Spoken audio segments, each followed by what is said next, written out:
sun, you could have stayed. It's only over when the day is done. I never knew you was a runner, yeah. I mistook you for a son.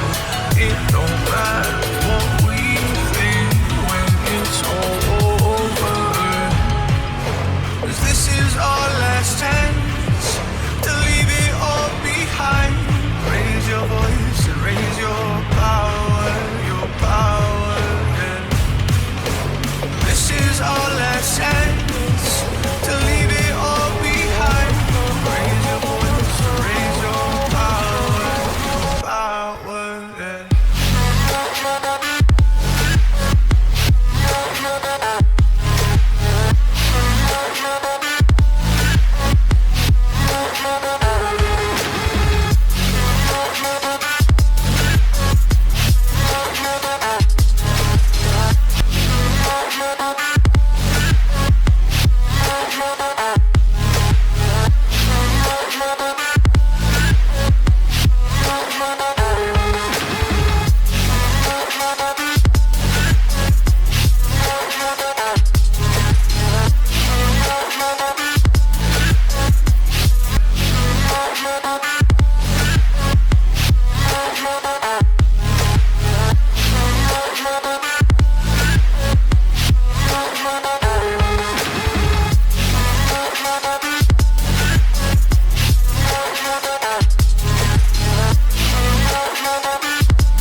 Archie, is it fun? Fun. Fun. After me. Ready? Happy? Happy. New? New? New. Boom.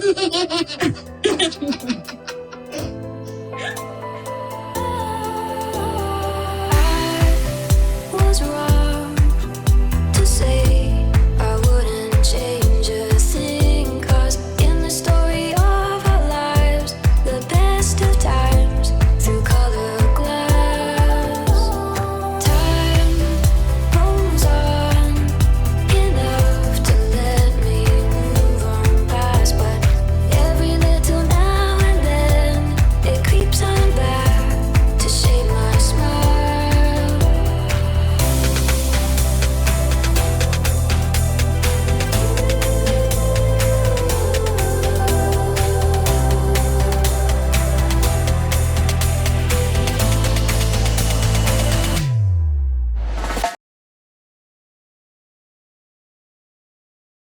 All right, this one was very good. I don't know if I'm gonna be, how do you call this? Probably flag for it. If I do, I'm just gonna cut it out and create another video for it. This is just a head up.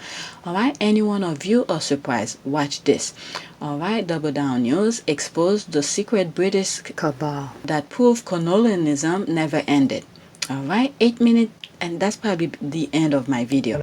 We're taught that British colonialism ended many decades ago. You know what? There's one country in the world where Britain's relationship is so deeply embedded with its ruling family, a secret organisation called the Sultan's Privy Council, which takes place in Oman. The most senior people from the British establishment, heads of intelligence, of the military, of banking, of oil, of politics, are secretly flown out in a Gulfstream jet to the palace in Muscat, where they sit down with the Sultan and advise him for hours about how to run his economy, his defences, his foreign policy. Effectively, Britain is still running this country. To get invited to the Sultan's Privy Council, you have to be from parts of some of the most powerful bits of the British state. The head of MI6, the head of the UK military, one of the Queen's closest advisors, the former head of the Bank of England. There's about half a dozen members of the House of Lords. They've all been out to Oman.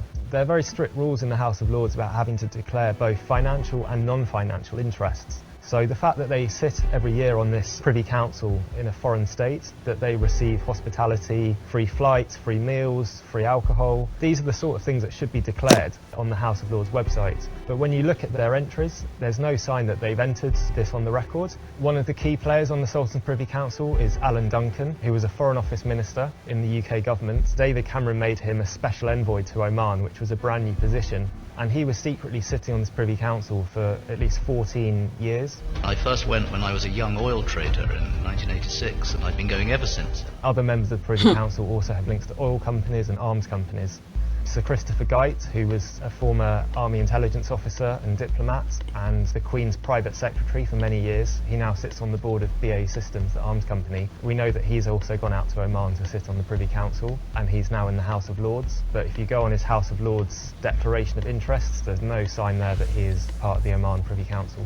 General Sir Nick Carter, who's the current Chief of the Defence Staff, he's Britain's most senior military officer. Another key player is Sir Eric Bennett, who's an incredibly secretive former Air Vice Marshal in the Royal Air Force, and he's been an advisor to Sultan Qaboos of Oman since the 1990s, and the Privy Council, from what we can tell, seems to have been his idea. So he's been inviting out all these people, getting them to advise the Sultan on how to run his country. And this is a country where the ordinary people have no say at all in how they're governed. So political parties are banned, independent media is shut down. If you insult the Sultan, you can get put in prison for 7 years. And I know people who've been sent to prison in Oman for insulting the Sultan. When they've got out of prison, they've claimed asylum in the UK, and British immigration judges have said they're at real risk of persecution in Oman. The UN says that there's a pervasive culture of silence and fear in Oman, but this country is actually one of our closest allies. So even though it's not a democracy, we have over 90 troops on loan to the Sultan. That's the highest number of British troops on loan to any country in the world. That team is led by a 2-star general. There's someone working there in the Directorate of Military Intelligence. Oman has one of the highest defence budgets per person, and this is a country that has a neutral foreign policy. So it's not at risk of being invaded by other countries. The reason why it spends so much on its military is to keep the people down. We saw this in 2011 in the Arab Spring. There were weeks of protests and demonstrations, and in one city alone, 800 people were arrested. Britain is fully involved in keeping the Sultan in power.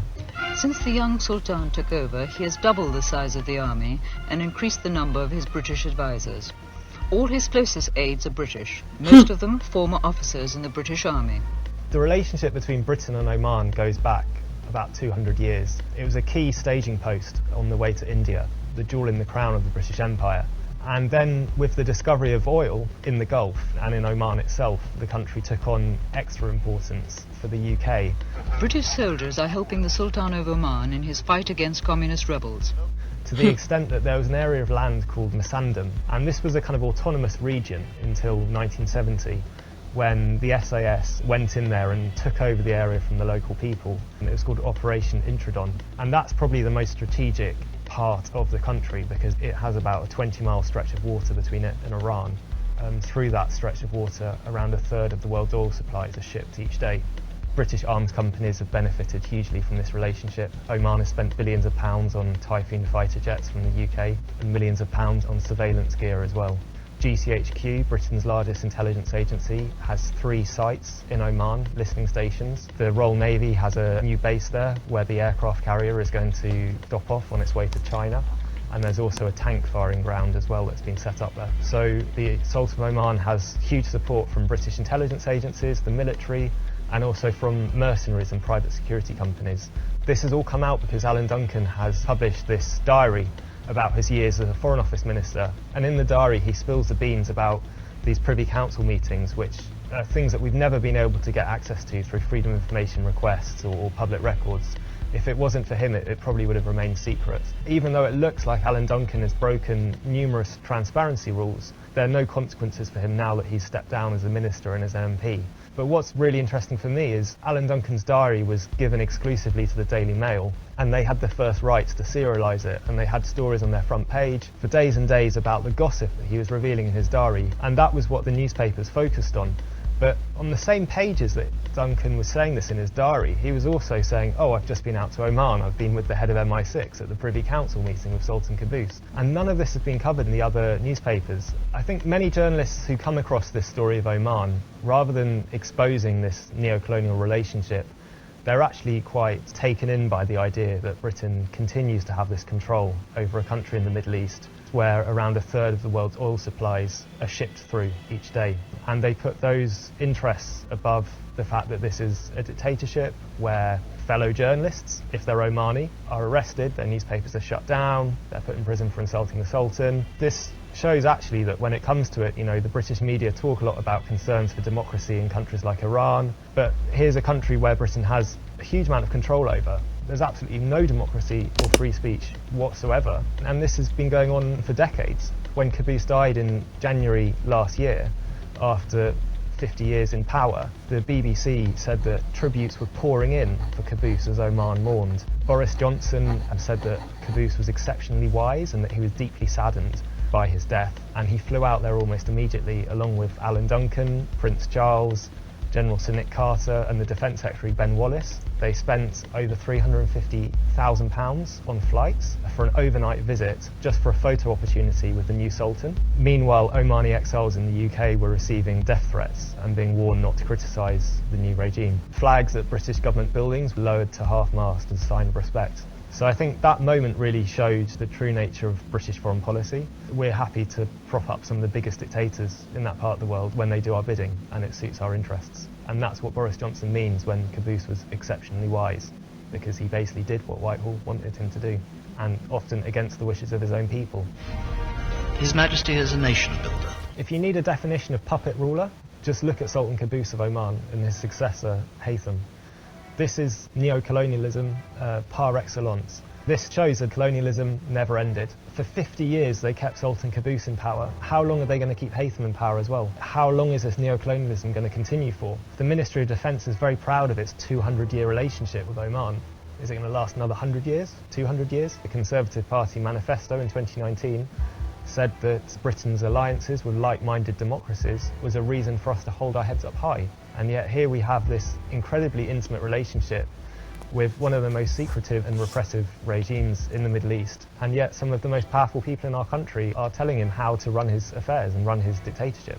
The kind of secrecy about what the head of MI6 is doing and the head of the British Army is doing in Oman, if they can get away with it there, you know, what's to stop them doing it in another country?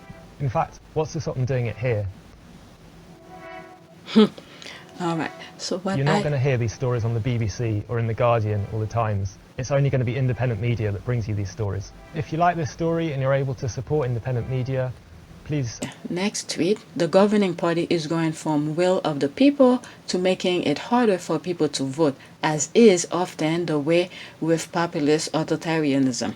All right, that video, I think I'm gonna cut it, make it separately, and this is, you know, something in that same kind of nature. Okay, surely our problem is much more than one of voter apathy. I can't imagine people suddenly deciding to line up and vote fraudulently. It's voter suppression. All right, and some of the thing that's going in the US, all right, is the same tactic that's, you know, grabbed from the UK.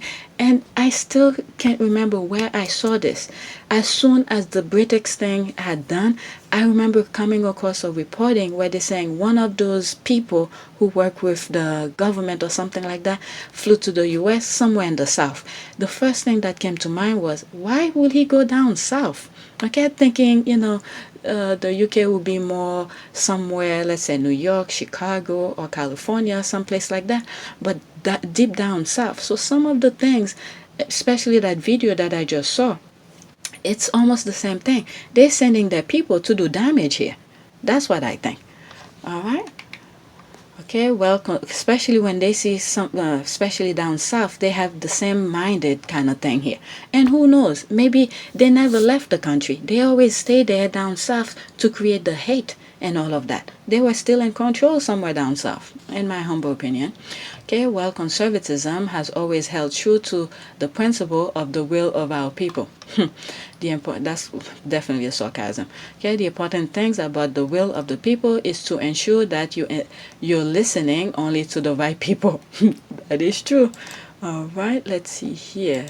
All right. Okay, I thought the conservatives were supposed to be the corrupt ones. Surely this won't be their interest otherwise, or perhaps you are scared that your voter base isn't legit. My voter base is resolute. All right, so let me get out of this. This is about politics, and I think I'm gonna put this with the other video. All right, next tweet. Wow, Harry and Meghan has secured 300 $302 million US dollar and 26 million vaccine for global citizen organization. That is amazing. I am so proud of them. And this is the thing here.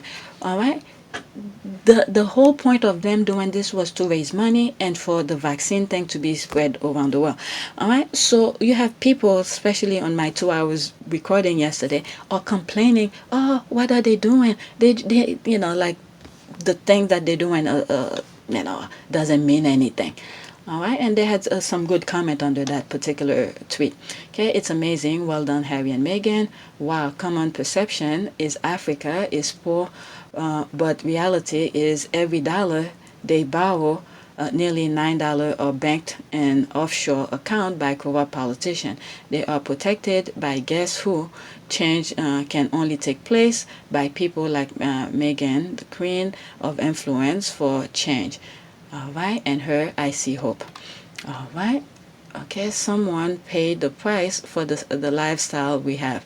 The moment we ignore the division between us and focus on even and social policies, we have chance to change the lives of the million. Let's ignore the ones who criticize and clone Harry and Meghan fundraising. Let's flood the media your ideas. All right, this is what it means when you put your blinders on and stay the course. This couple are hardworking people and they surround themselves with people who have the same passion. We just want to say a big shout out to all the people and the Sussex team for a job well done. All right, it takes a group of people. I mean, I know Harry and Meghan are not selfish. Many of them, okay, when people start bashing Harry and Meghan for, to be the front and center of the things that they're passionate about, they have a group of people who help them and they choose the right one too. All right, people's not gonna spill the bean and all of that. Okay, yes and yes. All right, me too. Amazing, great work, Harry and Meghan. Global Citizen Vax Live, amazing and formidable team. Go Harry, Meghan, keep winning and thrive and striving. Very proud of them. Okay, that's how it's done. They are doing the work. Harry and Meghan also inspirational. Okay, that's how you do service. All right, exactly. This is the thing some people can't seem to understand. This is a service. All right, next tweet. Can I see that one? No, let's do that one. Okay, was it challenge? What is that? Conservative Education Minister Gillian Keegan tell the BBC that people are already required to show photo ID to collect a parcel at the post office. There is no such requirement. All right, so things are happening in the UK. Okay, do these people think we're stupid? Does she ever go to PO Box to collect a parcel? Geez, they don't have talk out of their ass. Okay, I think this voter ID law is passed. I hope not. Could be a precursor toward a national UK ID card system, which I recall is something Tories was totally against last time it was proposed. This voter ID proposal is wrong, restricting, and unjustified. I'm telling you, this is, where did I say it? I think it was in one of my comment section where I said the UK had 10 years to fix itself, and it's really sad they just had a chance to fix itself, which was last election, this past week election, and they're gonna add to it. They know their grip is slipping, so while they have the chance, they're gonna put an iron fist on it. That's pretty much it. Next tweet. Okay, I need to stop. All right, this is a major political story. Boris Johnson's ministerial ethic advisor failed to declare to Parliament his secret advisory role on the Sultan of Oman's Privacy Council. All right, so that's similar to that video that I cut. So I'm probably gonna put this with that also. Okay, new Boris Johnson, new ethic advice, made secret trip to Gulf dictatorship by Lord Gates, tasked with investigating government sleaze, did not tell Parliament he was counseling an Arab autocrat. Okay, that's similar to that thing. Okay, declassified UK, Boris Johnson, new ethic advisor, made secret trip to Gulf. Lord Gates, tasked with investigating government sleaze, did not tell the Parliament he was counseling an Arab autocrat. Whitehall insists he comply with. That's Daily Maverick. Okay, let's see here. Hopefully there's a screenshot. Okay, Lord Gates himself has questions to answer about transparency. He sat on the Sultan of Oman Privy Council, a role he never declared to Parliament while sitting in the House of Lords. Okay, which one is he? Maybe him, I don't know. This guy, okay, let's see here. Ex-governor at Bank of England. This is the thing that was going on in that video that guy was talking about. Okay, MI6 head. Lord Gates, okay, that's him. Okay, I don't know who's that. UK military chief. Wow. Alan Duncan, UK national security head. Wow. Very interesting. Very interesting. So that's what's going on here. So this is gonna be with the video, with the other video that I showed earlier, but I don't know if I should cut it. If I get flag for it by YouTube, I will cut it but create a different video where you will see it probably twice. Okay, Lord Gates' secret trip to advise Oman Sultan are now the subject of a complaint filed with the House of Lords Standard Commissioner by Omani torture survivor. Interesting. The Cabinet Office, which appointed him, maintained he has done nothing wrong. After watching that other video, it made me wonder. Okay, let's see here. You need to see this. Warrior Sodas. That's the squad. Okay, interesting read. Quiet the web. Alright. Okay, a dodgy lord investigating a dodgy government. I wonder if it's possible to predict the outcome. Public inquiry now. Why did so many die? Where has all our public money gone? All right. So, with oil money and all of this, it's like a bit from a bad movie. Jeez, is there no end to this? I mean, this is, look at this. They just got the election, all right? And then this come out after the election. I mean, those people are blind to see reality anyway. All right, let's see here. There's byline again. So probably the rest will probably be on a video by itself. Okay, as you may know, Daniel Morgan panel report Monday, 17th May. Coincidentally, this is a day when the whole country will be thinking of other things. I wonder what this tells us. Okay, update. This day has been moved back. We will let you know when and okay, when we know when. All right, so this is from Brian K. Court. Okay, were you frustrated by the ending of Line of Duty? Imagine what it's like to fight police corruption in real life for 34 years and still not have seen your brother's murderer brought to book. Maybe, just maybe, things are going to change for the Alastair Morgan next week. 1 of 9. Oh my goodness. This is what independent journalists do. They dig. Okay, after 5 failed investigation, an independent panel has been reviewing the Daniel Morgan case for 8 years. It reports on Monday, has it got to the truth, or did corruption, which the police have admitted in the past, black the panel's way too? We're about to find out. 2 of 9. You have almost certainly heard of the case. Daniel Morgan was a private investigator killed with an axe in a pub car parked in South London in 1987, possibly on the brink of exposing police wrongdoing. Among the many remarkable things about the case is that, 3 of 9, one of the lead detectives in the first investigation subsequently became a suspect, and the same man who soon afterward left the Met promptly replaced Morgan as a partner in his investigation agency. The man denies involvement in the murder. Okay, 4 of 9. Daniel's brother, Alastair Morgan, knew in weeks that something was dodgy about the police response, but again and again down the years, key documents have been lost or altered. Witnesses have been threatened or bribed, and my goodness, and justice has been perverted. 5 of 9.